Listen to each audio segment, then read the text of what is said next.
تو بہرحال یہ تھی آیت اور اس کی وضاحت. اب اس آیت سے کچھ باتیں سیکھنے کو مل رہی. سب سے پہلی چیز جو بڑی امپورٹنٹ ہے وہ ہے انسان کے ارادے کا اس بات کہ انسان کا ارادہ ہوتا ہے. کچھ لوگ یہ کہتے ہیں ہم تو مجبور ہیں، اللہ نے جو لکھ دیا ہے بس ہمیں تو وہی کرنا ہوگا، اگر ہم غلط کر رہے ہیں تو یہ ہمارے حق میں لکھا ہوا ہے. کہتے ہیں ایسے کچھ لوگوں کو ایسے شکوک و شبہات آتے ہیں. میں یہ غلط کام اس لیے کر رہی ہوں کیونکہ میری قسمت میں لکھا ہوا تھا. کہتے ہیں میں نماز نہیں پڑھتی کیونکہ اللہ ہی نہیں چاہتا، اگر اللہ چاہتا تو میں پڑھ لیتی. وہ ساری بات دوسروں پہ ڈالتے ہیں، اللہ پہ ڈالتے ہیں، اور اپنے ارادے کا ذکر ہی نہیں کرتے کہ بھئی آپ کا کیا ارادہ ہے، آپ کیا چاہتے ہیں. اللہ تو جو چاہتا ہے، آپ کیا چاہتے ہیں؟ آپ کی جزا سزا آپ کی چاہت پر ہے کہ آپ کی نیت کیا تھی. واقعی پڑھنے کی تھی اور پھر موقع ہی نہ ملا پڑھنے کا، جیسے جنگ تبوک میں ہوا. تو اس آیت سے پتہ چلتا ہے کہ جب سے انسان کو پیدا کیا گیا ہے اس کو ارادہ اور اختیار دیا گیا ہے. تو ایک فرقہ ہے جبریہ. جبریہ کہتے ہیں انسان کا اپنا کوئی ارادہ نہیں ہوتا، وہ جو کام بھی کرتا ہے زبردستی اور جبرن کرتا ہے. تو انسان ارادہ کرتا ہے اچھے کام کا بھی اور برے کام کا بھی. بلکہ بخاری کی پہلی حدیث کیا کہتی ہے؟ انما الاعمال بالنیات. اعمال کی بنیاد ہی نیتوں پر ہے. ارادہ سب سے پہلے ہوتا ہے. آپ کوئی کام تبھی کرتے ہیں جب آپ ارادہ کرتے ہیں. کیا آپ نے آج کلاس میں آنے کا ارادہ کیا یا ایسے ہی بس اپنے آپ کو چھوڑ دیا اور یہاں پہنچ گئے؟ ارادہ کیا نا. آپ نے ایک نیک کام کا ارادہ کیا اور اپنے پاؤں سے چل کے یہاں آ کے بیٹھے. اب گھر جانا ہے تو گھر جانے کا ارادہ ہوگا تو جائیں گے نا، اور اگر ارادہ نہیں ہوگا تو پھر کیا کریں گے؟ فرینڈ کے گھر چلے جائیں، کیونکہ ارادہ ہے وہاں جانے کا، ارادہ ہے شاپنگ کا، ارادہ ہے رکنے کا. یہ سب کیا ہیں؟ ارادے. اور آپ کے پاس 3 یا 4 آپشنز تھی، اس میں اچھی آپشنز بھی تھی اور گناہ کی آپشن بھی تھی. آپ نے نیکی کے ارادوں کو چھوڑ کر گناہ والی آپشن کے ارادے کو لے لیا. اب آپ کے حصے میں نیکی آئے یا گناہ آئے؟ کیا آئے؟ آپ نے نیکی کا ارادہ کیا. نیکی میں ایک تھی اول درجے کی نیکی، دوسری دوسرے درجے کی، تیسری تیسرے درجے کی. اب آپ کی چوائس تھی، آپ نے دوسرے درجے کی نیکی کو آپٹ کیا. اب آپ کو اجر کس کے مطابق ملنا چاہیے؟ دوسرے درجے، جو آپ نے ارادہ کیا. ٹھیک ہے. تو ارادے کا ہماری زندگی میں بہت حصہ ہے. آپ اپنی خواہشات کی تکمیل کے لیے غلط رستہ اختیار کر کے اس کا بلیم کسی اور پر نہیں ڈال سکتے. میرا تو کوئی ارادہ ہی نہیں تھا کہ میں یہ کام کروں، بس پتہ نہیں کیسے ہو گیا، کیوں ہو گیا، پتہ نہیں سے باہر نکل آئیں. پتہ ہونا چاہیے کہ کیوں ہو گیا. بعض اوقات ارادہ کمزور ہوتا ہے، بعض اوقات ارادہ اسٹرانگ ہوتا، مضبوط ہوتا ہے، اور بعض اوقات جو ہو ذوق یقین پیدا تو کٹ جاتی ہیں زنجیریں. ارادے جن کے پختہ ہوں، نظر جن کی خدا پر ہو، اس سے گھبرایا نہیں کرتا. تو ارادے کی پختگی ضروری ہے نیک کام کے لیے. ہمارے ارادوں پر کون ڈاکہ ڈالتا رہتا ہے؟ شیطان. اور وہ اگر نہیں کر سکتے، ہم نے کوئی اچھے سے کام کا ارادہ کیا، ٹھیک، اب وہ آ جائے گا. اتنی مشکل میں پڑنے کی کیا ضرورت ہے؟ نیچے اتر آؤ، اوپر والی منزل میں مت جاؤ، نیچے ہی ٹھیک ہے. تو پھر ہم بھی کہتے ہیں ہاں میری صحت بھی تو اجازت نہیں دیتی ہے، اور کئی بہانے بنا کے تو ہم نیچے ہی رہ جاتے ہیں، اعلیٰ درجے تک نہیں جاتے. تو نگاہ بلند رکھیں. ٹھیک ہے. ارادے پختہ رکھیں، پھر دیکھیں کہ زندگی میں آگے بڑھتے ہیں یا نہیں. اب سوال یہ پیدا ہوتا ہے کہ گناہ کیا ہے، کیونکہ اس میں کہا گیا نا کہ انی ارید ان تبوء باسمی و اثمی. تو اثم کیا ہے؟ اس کے بارے میں لوگوں میں مختلف طرح کے تصورات ہیں. ایک نظریہ یہ ہے جو فطرت پر مبنی ہے کہ لوگ کہتے ہیں کہ انسان کی فطرت ہی میں گناہ کے اسباب ہیں، اس لیے انسان مجبور ہے کہ وہ گناہ کرے. اور یہ ان لوگوں کی رائے جو جبریہ ہیں، وہ کہتے ہیں ہمارے اندر سن رکھ دیا گیا ہے، سن کا شوق یا سن، لہذا ہم نے کرنا ہی کرنا ہے، اور لکھ دیا گیا، ہماری قسمت میں گناہ لکھ دیے گئے، لہذا ہم نہ کیسے ہو سکتے، وہ تو کرنے ہی ہوں گے. ایک اور نظریہ جو تربیت پر مبنی ہے، اس نظریے کے ماننے والوں کا کہنا ہے کہ انسان پیدائشی طور پر سادہ ورق کی طرح ہوتا ہے. گرد و پیش کی دنیا، سماجی حالات مرد یا عورت کو گناہ کی طرف لے جاتے ہیں، یعنی وہ ماحول کو ذمہ دار قرار دے دیتے ہیں کہ آپ جہاں رہتے ہیں بس ویسے ہی بن جاتے ہیں. تو گویا وہ گناہ کے کام کو معاشرے کی ذمہ داری قرار دیتے ہیں. وہ اپنے گناہ کی ذمہ داری کس پہ ڈال دیتے ہیں؟ معاشرے پہ ڈال دیتے ہیں. کیا خیال ہے، یہ نظریہ صحیح ہے؟ گناہ کا ایک اور تصور جو مسیحی چرچ سے تعلق رکھتا ہے، اس کے مطابق پہلے انسان آدم نے جنت میں گناہ کیا جس کو مسیحیت میں معصیت اصلی کہا جاتا ہے، کرسچینٹی میں اس کو اوریجنل سین کہا جاتا ہے. تو کہتے ہیں کہ انسان اول کے اس گناہ کی وجہ سے ساری نسل انسانی گناہگار ہو گئی ہے. یعنی چونکہ ان سے غلطی ہوئی لہذا سارے انسان جو ہیں وہ خطا کار ہیں، ڈوبے ہوئے ہیں گناہ میں. اب اس کو پاک کرنے کی کوئی صورت ہونی چاہیے، تو اللہ نے اپنا بیٹا دنیا میں بھیجا، نعوذ باللہ، کہ وہ سولی پہ چڑھ کے سب کے گناہوں کا کفارہ کرے. تو لاجک بنتی، عجیب بات ہے. گناہ کسی نے کیا اور بدلہ اللہ کے پیارے سے لیا جائے، عقل مانتی؟ یعنی قاتل کوئی ہو، مثلا آپ اس کو عام زبان میں سن، قاتل کوئی ہو تو آپ کہیں وہ نہیں مل رہا تو چلو میرے بیٹے کو لے لو، اس کو اس سے بدلہ لے لو، ٹھیک ہے کر لیں گے. نہیں، ایسے تھوڑی. ہمارے دین میں کیا ہے، اسلام کے مطابق گناہ کا تصور کیا ہے؟ اب ان سب کو آپ کمپیریزن کیجئے گا کہ انسان موجودہ دنیا میں امتحان کے لیے پیدا کیا گیا ہے. سورۃ الملک میں آتا ہے لیبلوکم ایکم احسن عملا. اسی وجہ سے انسان کو قول و عمل کی آزادی دی گئی ہے. ہم جو چاہتے ہیں بولتے ہیں، جو چاہتے ہیں کرتے ہیں. تو انسان کو اختیار ہے کہ وہ جس طرح چاہے اپنی زندگی بسر کرے، چاہے تو نیک بنے اور چاہے تو نہ بنے. اس کو قرآن میں امانت کہا گیا ہے، سورۃ الاحزاب میں آتا ہے. اسلام میں گناہ کا تصور یہ ہے کہ انسان کو ارادہ اور اختیار دیا گیا ہے، اور انسان چاہے تو اچھا کرے اور انسان چاہے تو نہ کرے. اور دنیا میں اگر انسان اچھا کرتا ہے تو یہ اس کے اپنے فائدے کے لیے، اور اگر اپنی آزادی کو غلط استعمال کرتا ہے تو وہ اسی کا نقصان ہوگا. مثلا ہمیں اختیار ہے کہ ہم اپنے ہاتھ میں انگارہ پکڑ لیں، اختیار ہے نا، یا پاس بھی نہ جائیں، اختیار ہے. تو ہم اپنا اختیار استعمال کرتے ہیں کہ کوئی نہیں کرتے؟ ہاتھ سے پکڑ لیں کہ میں تو مجبور تھی، لکھا تھا میری قسمت اس لیے پکڑ لیا. تو گناہ بھی انگارے کی طرح نا. آپ نے ایک دفعہ انگارہ پکڑ لیا، یہ آپ کے اختیار میں تھا پکڑتے یا نہ پکڑتے، لیکن جب آپ نے پکڑ لیا تو اس کا جو نتیجہ ہے وہ اب آپ کے اختیار میں ہے نہیں.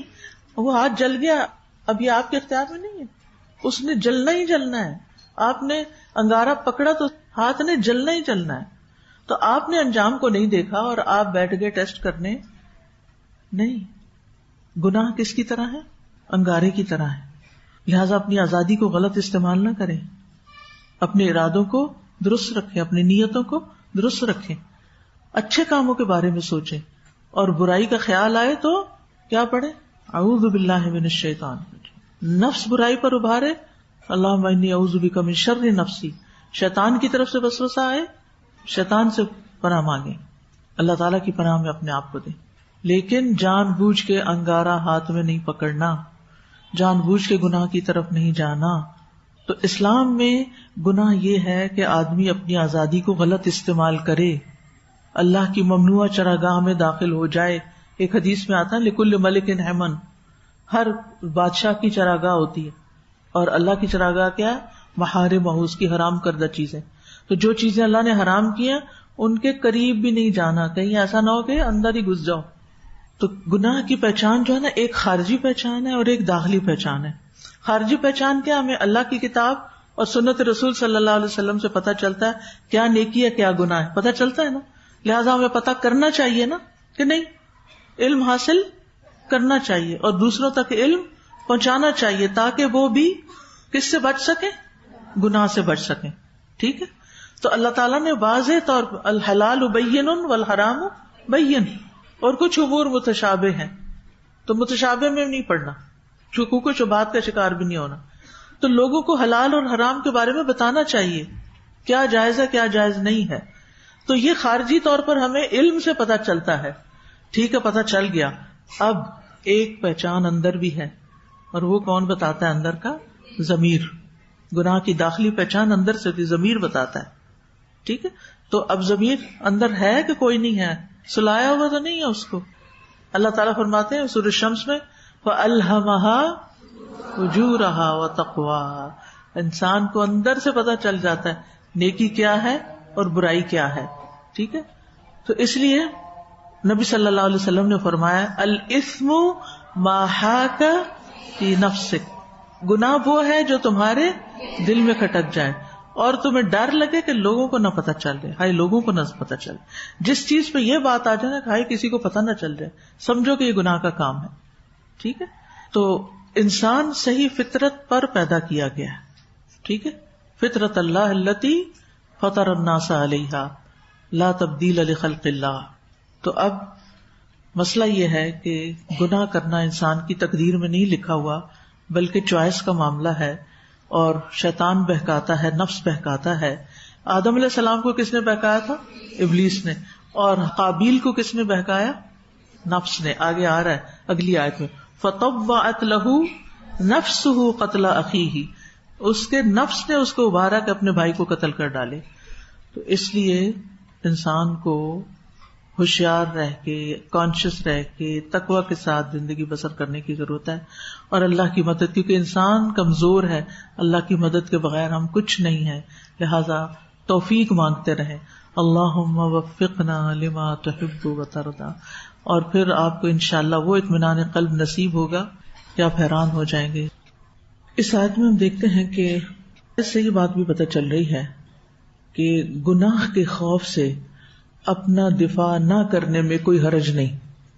یعنی اگر انسان کو یہ سمجھ آ رہی ہو کہ اگر میں نے اپنا دفاع کیا یا بدلہ لیا تو میں ظالموں میں شمار ہو جاؤں گا, تو پھر کوئی حرج نہیں کہ انسان اپنے حق سے دستبردار ہو جائے. ایک اور فائدہ یا ایک اور سبق جو اس آیت سے ہمیں ملتا ہے وہ یہ کہ قتل جہنم میں داخلے کا سبب ہے. سوال یہ پیدا ہوتا ہے کہ کیا قاتل ہمیشہ جہنم میں رہے گا؟ خوارج کے نزدیک قتل کرنے والا کافر ہو جاتا ہے, اس لیے وہ ہمیشہ جہنم میں رہے گا. اہل سنہ والجماعہ کے نزدیک وہ جہنم میں تو جائے گا لیکن ہمیشہ جہنم میں نہیں رہے گا. اگر اس کے اندر ایمان ہے تو وہ سزا بھگتنے کے بعد باہر آ جائے گا.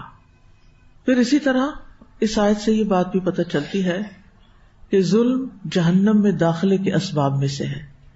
قتل تو بہت بڑا ظلم ہے, لیکن چھوٹا چھوٹا ظلم کرنا, کسی کا حق نہ دینا, وہ بھی انسان کو آگ کی طرف لے جاتا ہے. تو یہاں ظلم سے مراد کسی انسان کو قتل کرنا ہے.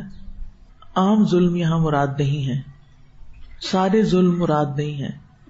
ہاں یہ ہو سکتا ہے کہ چھوٹے چھوٹے ظلم اکٹھے ہو کر, حق تلفیاں اکٹھے ہو کر انسان کی نیکیوں پہ بھاری ہو جائیں, تو اس کی وجہ سے پھر انسان آگ میں جا سکتا ہے. جیسے مفلس شخص کی مثال دی گئی نا, کہ اس کے پاس نیکیاں بہت ہوں گی لیکن کسی کا مال کھایا ہوگا, کسی کو مارا ہوگا, کسی کا خون بہایا ہوگا, یعنی اس نے حقوق العباد میں بہت سے ظلم کر رکھے ہوں گے. پیچھے میں آپ کو بتا چکی ہوں ظلم 3 قسم کا ہوتا ہے, ایک اللہ کے حق میں, ایک بندوں کے حق میں, اور ایک اپنے حق میں. ٹھیک ہے, تو اللہ کے حق میں ظلم جو ہے وہ کیا ہے؟ شرک. اور شرک تو معاف نہیں ہوگا, اس کا کرنے والا تو ہمیشہ کے لیے جہنم میں ہے. بندوں کے حق میں ظلم کیا ہے کہ اگر بندے معاف کر دیں تو وہ ظلم معاف ہو جائے گا, اور اگر معاف نہیں کرتے تو پھر اللہ کا فیصلہ ہے, چاہے تو وہ مظلوم کو اپنی طرف سے کوئی نیکیاں دے دے اور اس ظالم کو اس کی توبہ اور انابت کی وجہ سے بخش دے, اور اگر اللہ تعالیٰ نہ چاہے, جس کو چاہے وہ عذاب بھی دے. تو چھوٹی چھوٹی اذیتیں جو ہیں ہم دوسروں کو دیتے ہیں, دوسروں پہ ظلم کرتے ہیں, ان سے بھی بچنے کی کوشش کرنی چاہیے, کیونکہ چھوٹے ظلم مل کے بڑے ہو جاتے ہیں اور انسان کی نیکیوں کو کھا جاتے ہیں. تو بات یہی ہے کہ کذالک جزاء الظالمین میں علماء یہ کہتے ہیں کہ اس میں عموم بھی مراد ہے, اگرچہ قتل کی طرف اشارہ ہے لیکن عمومی ظلم بھی شامل ہے, کہ ہر ظالم کی سزا جہنم میں داخل ہونا ہے سوائے اس کے جس سے اللہ تعالیٰ درگزر فرما دے. کیونکہ شرک کے علاوہ اللہ تعالیٰ جس کے لیے چاہے گا گناہ معاف کرے گا. شرک کا گناہ تو اس نے صاف بتا دیا، ان اللہ لا یغفر ان یشرک بہ ویغفر ما دون ذلک لمن یشاء. اس سے کیا پتہ چل رہا ہے کہ شرک کے علاوہ دوسرے ظلم جو اس نے کیے وہ جس کے لیے چاہے گا معاف کرے گا. تو معاملہ پھر اللہ ہی کے ہاتھ میں ہے. اس لیے انسان کو بہت محتاط ہونا چاہیے کہ کسی کا حق نہ مارے، کسی پر زیادتی نہ کرے، کسی کی جان، مال، عزت، ان سب چیزوں کے بارے میں بہت محتاط ہو. کسی پہ کوئی جھوٹا الزام نہ لگائے، کسی کا مال نہ چرائے اور کسی کے جسم کو نقصان نہ پہنچائے. یہاں اس آیت کی روح سے ہمیں کچھ اپنا جائزہ بھی لینا ہے. ہم دیکھتے ہیں کہ حابیل نے اس آیت میں جو آخری بات کی، انی ارید ان تبوء باسمی واسمک فتکون من اصحاب النار وذلک جزاء الظالمین. کیا اس نے آغاز اس سے کیا تھا کہ آخری وار کے طور پر یہ بات کہی تھی؟ آخری بار. پیچھے ہم اپنے ذاتی جائزے میں یہ بات کر چکے ہیں کہ ہم چاہتے ہیں کہ دوسروں کو نصیحت کریں، دوسروں کو اچھی باتیں بتائیں، دوسروں کو کچھ سکھائیں. چاہتے ہیں جب انسان کسی کو کچھ بتانے لگتا ہے تو اس میں خیر کا پہلو بھی ہوتا ہے کہ جس کی وہ دعوت دیتا ہے، اور شر سے بچنے کی بات بھی کرتا ہے. اس میں وعد بھی ہوتا ہے، وعید بھی ہوتی ہے. پہلے کیا کرنا چاہیے؟ وعد، اور پھر آخر میں وعید ہونی چاہیے. یہ بہت اہم بات ہے. تو اس میں ہم دیکھتے ہیں کہ یہ جو ہے حابیل، اس نے یہ بات سب سے آخر میں کہی تاکہ شاید اتنی سخت بات کو سن کر وہ باز آ جائے اپنے ارادے سے. تو اس میں آپ دیکھیے کہ اگر کوئی شخص ابتدائی مرحلے پر کام نہیں کرتا، پیچھے میں آپ کو بتا چکی ہوں کہ انسان کو اگر کسی کو کوئی بات سکھانا ہے، سمجھانا ہے، تو اس کے ساتھ اپنے ریلیشن شپ کو اچھا کریں، ٹرسٹ بلڈ کریں. آپ اس کے لیے دل سے خیر خواہ ہوں. آپ حکمت کے تقاضے کے ساتھ بات کریں. اس وقت بات کریں جب آپ سمجھیں کہ دوسرا سننے کے قابل ہے. اور پھر اپنے اوپر مسلسل چیک رکھیں کہ آپ اگر کسی کو ڈائریکٹ یا انڈائریکٹ کوئی نصیحت کر رہے ہیں تو اس پر خود کتنا عمل کرتے ہیں، اور پھر اس کے پیچھے آپ کی نیت کیا ہے. بعض وقت میرے ساتھ ایسے ہوتا ہے کہ جیسے میں کوئی لیکچر دینے کے لیے کہیں گئی ہوں تو لوگ راہ چلتے آتے آتے مجھے بیچ میں لقمے دے رہے ہوتے ہیں، یہ بات ضرور کہیے گا، آج میری بیٹی آئی بھی ہے اور وہ حجاب نہیں کرتی تو آپ نے حجاب پہ ضرور بات کرنی ہے. اب چاہے میرا ٹاپک حجاب ہو یا نہ ہو، اب کیا میرے لیے ضروری ہے کہ میں ان کی نصیحت پر عمل کروں جو مجھے اس وقت مشورہ دیا جا رہا ہے؟ تو بات یہ ہے کہ آپ جب بھی بات کریں پوری سنسیئرٹی کے ساتھ بات کریں. اس بات پر پہلے خود عمل کریں، وہ کام پہلے خود کریں اور اس کو کرنے کی بھرپور کوشش بھی کریں. الا یہ کہ کوئی مجبوری ہو، کوئی عذر ہو، وہ اور بات ہے. اور پھر ایک ریلیشن شپ بلڈ کریں، دوسروں کی خیر خواہی کریں. اگر آپ کا ریلیشن شپ اچھا نہیں ہے نا کسی کے ساتھ، تو آپ کی بات اثر کر ہی نہیں سکتی. کیوں؟ اس لیے کہ وہ آپ کی ہر بات کو الٹ لے گا. جو آپ کہیں گے وہ سمجھے گا کہ یہ اپنے کسی مطلب کے لیے بات کہہ رہا ہے، یا وہ سمجھے گا کہ یہ مجھے کوئی بل پھیر دے کے بات کر رہا ہے، یہ مجھ سے کچھ چھپا رہا ہے، یا مجھے ٹانٹ کر رہا ہے، یا کوئی بھی اور اس کے دل میں بدگمانی ہو سکتی ہے. یا وہ آپ کو اپنے گھر کے اندر دیکھتا ہے کہ آپ نے خود کبھی وقت پہ نماز نہیں پڑھی اور آپ اس کو کہہ رہے ہیں کہ آپ وقت پہ نماز پڑھنے جائیں. بچوں کے ساتھ بھی ایسے مار سے آغاز نہیں کریں، ڈانٹ سے آغاز نہیں کریں، بلکہ پہلے سکھائیں. ابتدا میں جب بچہ غلطی کرتا ہے نا تو اس وقت پہلے اپنا جائزہ لیں کہ کیا آپ نے اپنا حق ادا کر دیا. آپ نے اس کو سکھایا تھا، آپ نے اس کو بتایا تھا، اس کو آلریڈی یہ بات سمجھ آ چکی ہے. کیا اس کے بعد یہ کوئی غلط کام کر رہا ہے یا پھر بچہ لا علمی میں کر رہا ہے؟ یہ بھی تو ہوتا ہے نا کہ بعض بچے لا علمی میں غلطی کر رہے ہوتے ہیں. بعض سٹاف ممبرز کو پالیسی کا پتہ ہی نہیں ہوتا کہ انہیں کون سا کام کیسے کرنا ہے، انہیں ٹریننگ ہی نہیں دی گئی ہوتی، اور ہم خود سے زیوم کر لیتے ہیں، خود ہی ہم ان سے توقع رکھ بیٹھتے ہیں کہ یہ تو انہیں پتہ ہی ہونا چاہیے. کئی دفعہ ایسا تو لوگ تانا بھی دیتے ہیں اگر کسی کو ہے نا سوری مجھے پتا نہیں تھا. کیوں نہیں پتا تھا؟ تمہیں پتا ہونا چاہیے. کتنے عام ہیں یہ جملے. بالکل ٹھیک ہے پتا ہونا چاہیے تھا لیکن نہیں پتا تھا. اب مثال کے طور پر آپ دیکھیں کہ آپ گھر میں موپ لگا رہی ہیں اور فرش گیلا ہے. جس رخ پہ آپ کھڑی ہیں وہاں سے تو سارا گیلا نظر آ رہا ہے, لیکن ایک دوسرا شخص گھر سے باہر سے اندر آ رہا ہے, اس کو فرش سوکھا نظر آ رہا ہے. اب وہ اندر داخل ہوا ہے, آپ کیا کریں گی؟ کیسے پیش آئیں گے؟ تمہیں نظر نہیں آ رہا, اور ہو سکتا ہے آپ اس سے فرینک ہو تو اس سے بڑا ٹائٹل کو دے دیں, اندھے ہو. ہم سخت سے سخت باتیں بھی پہلے ہی محلے میں کر جاتے ہیں, حالانکہ چھوٹی سی بات ہوتی ہے, اس کو آرام سے ریزالو کیا جا سکتا ہے. آپ زبان سے ایک لفظ نہ کہیں, صرف وہ ماپ اٹھا کے دکھا دیں کہ یہ ماپ لگ رہا ہے. باہر کے ملکوں میں تو وہ ایک پلیٹ ہوتی ہے, وہ رکھ دی جاتی ہے, آئیکن رکھ دیا جاتا ہے ویٹ فلور, تاکہ لوگ خود ہی احتیاط کر لیں. لیکن ہو سکتا ہے کہ کوئی اوپر دیکھ کے جا رہا ہو, کوئی اپنے ہی خیالوں میں ہو, کوئی جلدی میں ہو. بعض اوقات ایسا بھی ہوتا ہے لوگوں کو گھر آ کے جلدی واش روم یوز کرنا ہے. تو ان ساری سچویشنز کو سمجھنا نہیں چاہیے. کیا خیال ہے؟ سمجھنے کے بعد ری ایکشن شو کرنا چاہیے نا. تو آپ اپنے لیے سوال لکھیں کہ میرے ری ایکشنز یا میرے ریسپانسز کیا سوچے سمجھے ہوتے ہیں یا جلد بازی پر مشتمل ہوتے ہیں. یعنی جب میں کسی کو کوئی بات کہتی ہوں, کوئی نصیحت کرتی ہوں, تو کیوں کرتی ہوں. تو اب آپ دیکھیں کہ جو بات حابیل نے آخر میں آ کے کہی, اگر آپ لوگوں کو پہلے جملے میں یہ بات کہیں گے درس دیتے ہوئے کہ یہ کام کرو ورنہ جہنم میں جاؤ گے, تو پھر کیا ہوگا؟ اگلے دن شاید وہ درس سننے نہ آئے آپ کا. اب آپ کہیں گے لوگ اتنے خراب ہیں کہ ان کو ذرا دلچسپی نہیں ہے دین کی بات سننے سے, وہ شکر نہیں کرتے ان کے محلے میں قرآن کا درس دیا جا رہا ہے اور وہ ٹس سے مس نہیں ہوتے, گھر سے نہیں نکلتے. سارا بلیم ہم کس کو کر رہے ہوتے ہیں؟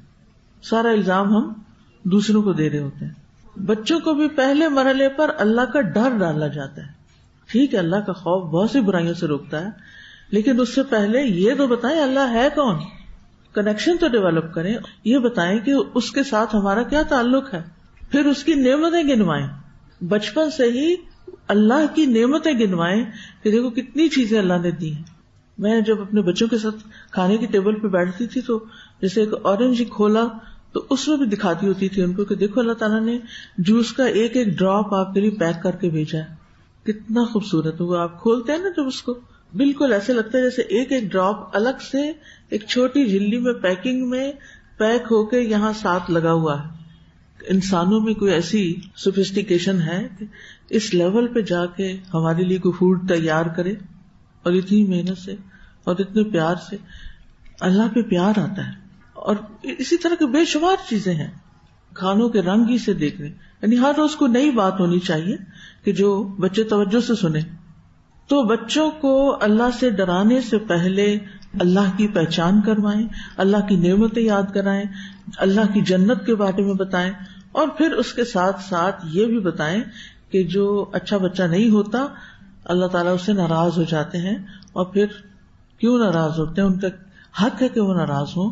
اور پھر اگر کوئی بالکل نہیں مانتا, توبہ نہیں کرتا, تو پھر اس کو سزا بھی دیتے ہیں, اور اس کی سزا یہ ہے. تو یاد رکھیے اگر ہم کسی کو پہلی ہی ملاقات پر, پہلی ہی تعلیم کے موقع پر سخت سے سخت بات کر جائیں گے تو یہ چیز اس کے اندر سرکشی پیدا کر دے گی, ضد پیدا کر دے گی, اور وہ پھر کیا کہے گا, اچھا ایسا ہے تو ایسے ہی, پھر میں نہیں آتا. تو رشتہ داروں سے اعتماد کی فضا بنائے بغیر ایسے جملے کہنا خطرے سے خالی نہیں ہے. چاہے لڑائی جھگڑے کا موقع ہو, چاہے غصہ نکالنے کا کوئی وقت ہو, چاہے نصیحت کا وقت ہو, کوئی بھی وقت. یعنی آپ صرف یہ ایکسکیوز نہیں کر سکتے کہ مجھے غصہ آ گیا تھا اس لیے میں نے ایسا کیا. غصے میں ہی انسان ایسی باتیں کرتا ہے. پھر اسی طرح جیسے پہلے بھی بات ہوئی تھی کہ جب آپ کسی کو یہ سب کچھ کہیں تو خود اپنے اندر تزکیے کی محنت سے گزریں, اپنا محاسبہ کرتے رہیں, اور اس سلسلے میں محنت سے کام لیں. آپ کے جملے صرف لفظ نہ ہوں, آپ کے دل کی آواز ہو, آپ کے احساسات کے ترجمان ہوں. میں یہ باتیں کیوں کریں, کیا یہ ریلیونٹ ہے یا کوئی ان کا تعلق بنتا ہے اس قصے سے؟ حابیل یہاں ایک بہت پائس انسان کی طرح باوجود اس کے کہ اس کے اندر قدرت ہے کہ وہ مقابلہ کر سکے، وہ کس طریقے سے اپنے بھائی کو سمجھا رہا ہے، اور ایک بھائی کو یا ایک بہن کو اپنے بھائیوں کو بہنوں کو کس طرح سمجھانا چاہیے، اس میں ہمارے لیے بہت سے سبق ہیں. تو کنتم خیر امۃ اخرجت للناس تأمرون بالمعروف وتنہون عن المنکر، یہ امت کی پہچان ہے. کیا؟ امر بالمعروف و نہی عن المنکر. ہمیں کسی نہ کسی لیول پر، گھر میں یا گھر سے باہر، معاشرتی لیول پر، چھوٹے پیمانے پہ بڑے پیمانے پہ یہ کرنا پڑتا ہے. یہ پہچان ہے اس امت کی کہ یہ امت دوسروں کو برائی کرنے نہیں دیتی، انہیں پہلے تو سمجھاتی ہے امر بالمعروف کر کے، پھر نہیں مانتے تو ان کو منکر سے ڈراتی ہے، سمجھاتی ہے، لیکن یہ نہیں کہ انسان یہ کام چھوڑ دے. کچھ لوگ کہتے ہیں کون سا یہ ہم پہ فرض ہے اور کون سا عورتوں پہ فرض ہے. آپ کو پتہ ہے یہ مومنات کی خصوصیت ہے، یہ مومنات کی صفت ہے. کہاں بیان ہوئی ہے مومنات کی یہ صفت؟ کہاں بیان ہوئی ہے؟ سورۃ التوبہ میں آخری حصے میں آتا ہے نا 10ویں پارے کے.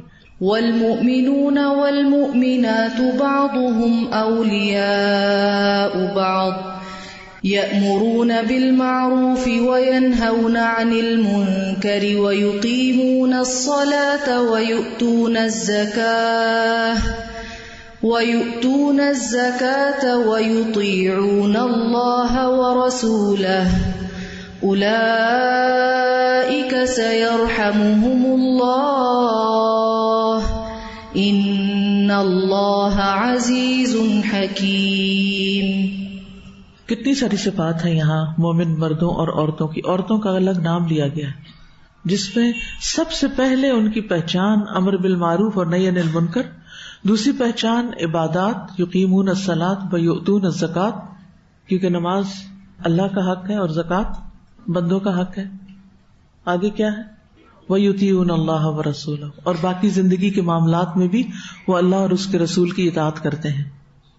ایسے لوگوں پر اللہ تعالیٰ ضرور رحم فرمائے گا. سَيَرْحَمُهُمُ اللَّهُ. ہم چاہتے ہیں اللہ تعالیٰ ہم پہ رحم فرمائے، کیونکہ اس کی رحمت کے بغیر تو جنت میں جا نہیں سکتے. لیکن کیا ہم وہ کام کر رہے ہیں جس سے اللہ کی رحمت ملتی ہے؟ ویسے بھی قرآن پڑھتے ہوئے غور و فکر کرنا چاہیے، تدبر کرنا چاہیے کہ وہ کون سے کام ہیں جن کو کرنے کے بعد اللہ کی رحمت آتی ہے.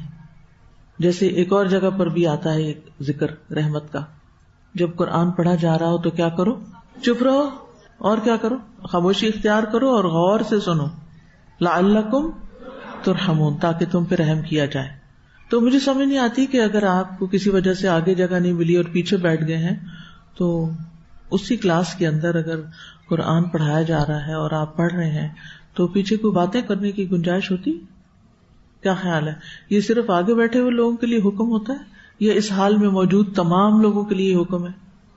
تمام لوگوں کے لیے ہے نا، الا یہ کہ کوئی بہت ہی ایمرجنسی کی بات ہو، کوئی بہت ضروری بات ہو تو وہ اور بات ہے، ورنہ آپ اشارے سے بھی کام لے سکتے ہیں. تو اللہ تعالیٰ کی رحمت پانے کے لیے قرآن پڑھتے ہوئے خاموشی اختیار کرنی چاہیے. اسی لیے اگر لوگ گھر میں باتیں کر رہے ہیں تو پھر بہت اونچا نہ پڑھیں تاکہ وہ گناہگار نہ ہو، کیونکہ بعض اوقات جگہ ہی کوئی نہیں ہوتی، ایک ہی لابی ہے، سارے وہیں بیٹھے ہیں. اب کسی کو ضرورت ہے، کوئی ماں بچے کے ساتھ بات کر رہی، کوئی بچہ شور مچا رہا ہے اور آپ اونچی اونچی تلاوت کر رہے ہیں. چلے ٹھیک ہے، بچے کی حد تک تو اس کو تو پتا نہیں ہے نا، وہ قرآن بھی سنتا رہے اور اگر اس نے چھوٹی موٹی بات کر لی، لیکن اس کو بھی پتا ہونا چاہیے کہ ماں اس وقت لاؤڈلی نہیں بول رہی، کہ باپ قرآن پڑھ رہا ہے، تلاوت کر رہا ہے، پورے گھر میں آواز آ رہی، کیونکہ آنی چاہیے، بچوں کو پتا چلے. اور آج کل ماشاءاللہ قرآن کا مہینہ ہے رمضان، اس اعتبار سے بھی گھروں کے اندر ایک بہار ہونی چاہیے، یعنی قرآن کی آواز کچھ نہ کچھ اونچی ہونی چاہیے. اور اس میں پھر یہ کہ باقی گھر والے احترام کریں، انہیں اگر کوئی بات کرنی ہو، زیادہ بات کرنی ہے تو پھر کسی اور جگہ پر چلے جائیں، گھر سے باہر نکل جائیں، آگے پیچھے ہو جائیں. تو یہ بھی اللہ کی رحمت پانے کی چیز ہے. تو امر بالمعروف اور نہی عن المنکر. آپ دیکھیے ہم سب بعض اوقات اپنے حالات سے بڑے تنگ ہوتے ہیں، بڑے پریشان ہوتے ہیں اور ہمیں یہ نہیں پتا چلتا ہم کریں کیا. بعض خواتین کو پینک اٹیک ہو جاتے ہیں گھروں کی پریشانیوں کی وجہ سے، غم میں ڈوبی ہوئی ہوتی ہے سر سے پاؤں تک، بے جان لاش کی طرح بس صرف ضروری موومنٹ کر رہی ہوتی اور دل ان کے غم سے بھرے ہوئے ہوتے ہیں. کیا ایسی ہی زندگی گزارنی چاہیے؟ کیا یہی مومن عورت کے لیے حسنہ ہے؟ ٹھیک ہے کوئی وقتی غم آ جاتا چلا جاتا ہے، لیکن مستقل طور پر غم میں رہنا تو کوئی بات نہیں. پھر اس وقت سوچا کریں کہ ایسا کیوں ہو رہا ہے میرے ساتھ, میں کہاں کمی کر رہی ہوں. کل ہی مجھ سے کسی نے ایسے ہی رو رو کے اپنا کوئی مسئلہ بیان کیا اور ساتھ ہی کہا میں اتنی دعائیں کرتی ہوں, میری دعائیں قبول نہیں ہوتی, اللہ کہاں ہے. تکلیف ہوئی, مجھے لگا میں تیر مار دیا کسی نے میرے دل میں کہ جب میں نے یہ لفظ سنے کہ اللہ کہاں ہے. اللہ تو ہماری شارب سے بھی ہمارے قریب ہے, وہ تو سنتا ہے, ہماری سرگوشیاں بھی سنتا ہے. لیکن ہمیں بھی تو سوچنا چاہیے نا کہ ہماری دعائیں کیوں نہیں قبول ہو رہی, ہم پہ رحم کیوں نہیں ہو رہا, اور رحمت کیوں نہیں آ رہی ہم تک, وہ رحمت جو ہم چاہتے ہیں کہ ہم پر ہو جائے اور ہماری مشکل آسان ہو جائے. ہوتا یہ کہ شادی سے پہلے ہم قرآن بھی پڑھ لیتے ہیں, ہم کچھ درس تدریس بھی کر لیتے ہیں, ہم کو تبلیغ بھی کر لیتے ہیں. جب شادی ہوتی ہے تو پھر ہم اپنی پوری جنت اپنے گھر کو بنانا شروع کر دیتے ہیں, اگلی جنت بھول جاتے ہیں. ہم امر بالمعروف نہی عن المنکر حتیٰ کہ اقامت صلاۃ اور زکوٰۃ سب بھول جاتے ہیں, اور عام روزمرہ زندگی میں اللہ اور اس کے رسول کی اطاعت بھی بھول جاتے ہیں. تو پھر ہم تو اولئک سے نکل گئے نا جو یہ کام کرتے ہیں.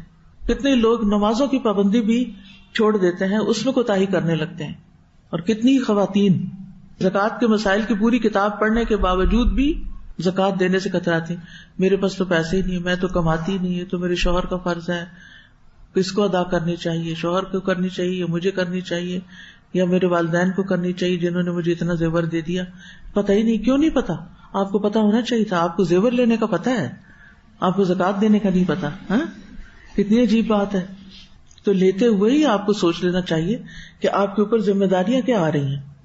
یہ کام تو کرنا ہی کرنا ہے نا, چھوٹے لیول پہ کریں یا بڑے پہ کریں, ایک بندے سے کریں یا ہزاروں سے کریں. امر بالمعروف اور نہی عن المنکر اس امت کا کام ہے, اس کی ذمہ داری ہے, مردوں کی بھی ہے اور عورتوں کی بھی ہے.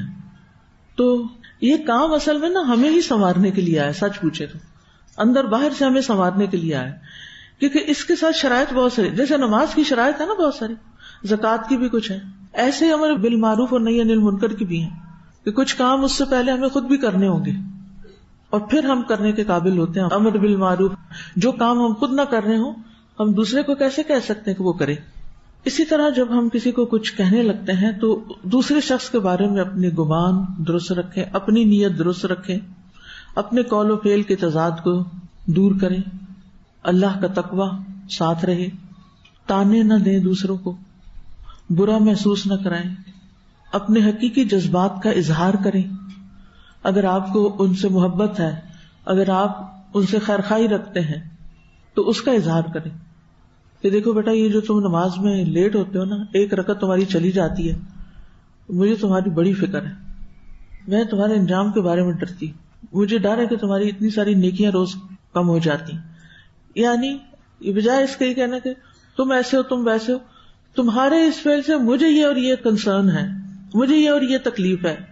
اپنے جذبات کا اظہار کرنا بھی آنا چاہیے, صرف اندر ہی اندر گھٹ کے نہ مر جائیں, صرف اندر ہی اندر رکھ کے نہ رہ جائیں. لیکن اگر ان کا اظہار کریں تو کیسے کریں, یہ طریقہ نہیں آتا, اس لیے ہم یا کرتے نہیں اور یا پھر ایسا کرتے ہیں کہ دوسرے توبہ کریں. صرف انسانوں کی نہیں, برتنوں کی بھی شامت آ جاتی ہے, وہ بھی ٹوٹ پھوٹ کا شکار ہونے لگتے ہیں. تو بچپن سے ہی بچوں کو ٹرین کرنا چاہیے کہ جذبات کا اظہار کیسے کرنا ہے. بات بات پر چیخ پکار اور زمین پہ لیٹ جانا اور ماں کو ٹانگیں مارنا اور بال کھینچنا, اگر کوئی بچہ ایسا کر رہا ہے بچپن میں تو لاڑ پیار میں اس کو ٹالیں نہیں, اس کو پکڑ لیں, اس کو بٹھا لیں, اس کو طریقہ سے کھائیں. میں تو صاف کہتی ہوں اپنے بچوں, اگر اس طرح بات کرو گے تو بات نہیں مانی جائے گی. اگر آپ آرام سے صحیح سے اپنا نقطہ نظر سمجھاؤ گے تو میں سمجھ جاؤں گی, اگر ماننے کی بات ہی تو مانوں گی, اور اگر نہیں ماننے کی ہوگی تو تم جو چاہو کر لو, وہ نہیں مانی جائے گی, بات ختم. یعنی محبت کا اظہار بھی کریں اور اپنی فرمنس بھی شو کریں, جذباتی لہجے بدل دیں. اس کا یہ مطلب نہیں کہ جذبات میں کبھی محبت میں پیار سے لاڈ سے آواز نہ نکالیں یا غصے سے آواز نہ نکالیں, ٹھیک ہے وہ اپنی جگہ وہ بھی اچھی لگتی ہے, لیکن ہر وقت تانا دینا, ٹانٹ کرنا, دوسرے کو بلٹل کرنا, اس کو برا فیل کرانا اور پھر اس کے ساتھ 10 نصیحتیں کرنا, اسی لیے ہماری کوئی نصیحت اثر نہیں کرتی. پھر ہم نے اپنا یہ بھی جائزہ لینا ہے کہ میں خود دن بھر میں کوئی ایسے کام تو نہیں کرتی جو ظلم کی کیٹیگری میں آتے ہوں, قابل مذمت ہوں. اور پھر یہ کہ میرے اعمال کا دوسروں پر کیا اثر پڑ رہا ہے.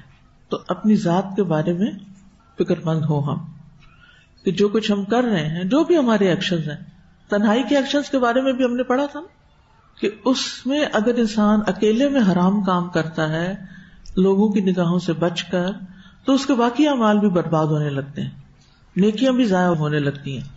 تو اپنی ذات کے حوالے سے، اپنے ریلیشن شپ کے حوالے سے، اپنے کام کے حوالے سے اپنا محاسبہ جاری رکھیں. اللہم صلی وسلم وبارک علی نبینا محمد رضیت باللہ ربا وبالاسلام دینا وبمحمد نبیا رب انی لما انزلت الی من خیر فقیر ربنا هب لنا من ازواجنا وذریاتنا قرۃ اعین وجعلنا للمتقین اماما. اسأل اللہ العظیم رب العرش العظیم ان یشفیکم. اسأل اللہ العظیم رب العرش العظیم ان یشفیکم. اسأل اللہ العظیم رب العرش العظیم ان یشفیکم. یا اللہ تو ہمیں صحیح سوچ عطا فرما. اللہ ہمیں اچھی نیتیں اختیار کرنے کی توفیق دے. ہماری نمازوں کو قبول کر لے. ہمیں صحیح ترین نماز پڑھنے کی توفیق دے. سنت کے عین مطابق پڑھنے کی توفیق دے. اللہم وفقنا لما تحب و ترضا. اللہ ہمیں ہر اس کام کی توفیق دے دے جس سے تو محبت رکھتا ہے. یا اللہ جس سے تو راضی ہوتا ہے اللہ ہمیں ان کاموں کی طرف لے جا. یا اللہ ہمیں اپنی محبت عطا فرما اور نیک کاموں کی محبت عطا فرما. یا رب العالمین تو ہمیں اپنی ذمہ داریاں صحیح طور پر پوری کرنے کی توفیق دے. یا اللہ اسکول کے پروجیکٹ کو اپنے رحمت کے ساتھ بہت آسانی کے ساتھ مکمل کروا دے. یا اللہ ہماری نسلوں کی حفاظت فرما. یا اللہ ہمارے ملک کے حالات درست فرما.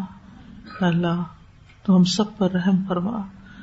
یا اللہ یہ تیرے بندے ہیں، تیری مخلوق ہے. یا اللہ تو ان پر رحم فرما، سب کی مشکلات آسان فرما. ربنا تقبل منا انک انت السمیع العلیم وتب علینا انک انت التواب الرحیم. سبحانک اللہم وبحمدک اشہد ان لا الہ الا انت استغفرک واتوب الیک. السلام علیکم ورحمۃ اللہ وبرکاتہ. فاقصص القصص لعلهم يتفكرون